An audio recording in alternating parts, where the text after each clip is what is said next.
নমস্কার বন্ধুরা, স্বাগত আমার চ্যানেল আর্টস আইডিয়াতে। আশা করি সকলে অনেক ভালো আছেন, সুস্থ আছেন। তো আজকে আমি একটা লিপান আর্ট বানাতে চলেছি, সেটা হচ্ছে লোটাসের। এই লিপান আর্টটা আমি আগে ফোনেই দেখে আমার এই লিপান আর্টটা করতে আর কি ইচ্ছা হয়েছে, ভালো লেগেছে।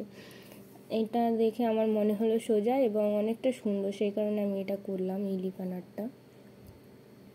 এই যে ক্লেটা আমি দিয়ে বানিয়েছি, এই ক্লেটা না আমি বাড়িতে বানিয়েছিলাম।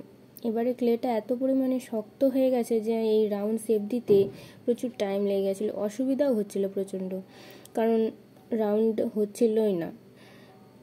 তবুও যাই হোক করে একটা শেপে আনার চেষ্টা করেছি। এবড়ো খেবড়ো ওই জন্য হয়েই আছে, কি করবো, এরকমভাবে করতে হয়েছে।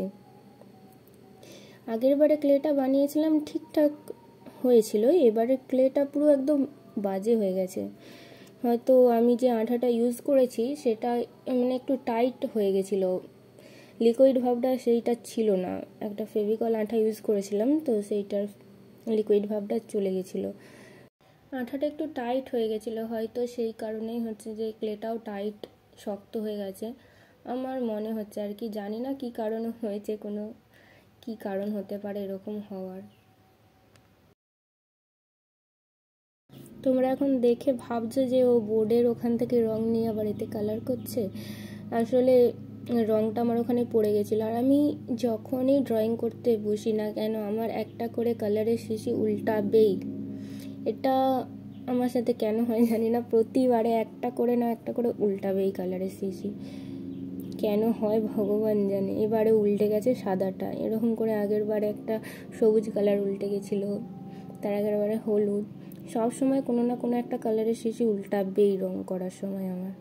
যত আমি সাবধানভাবে রাখবো ঠিক সেখান থেকেই উল্টে যাবে।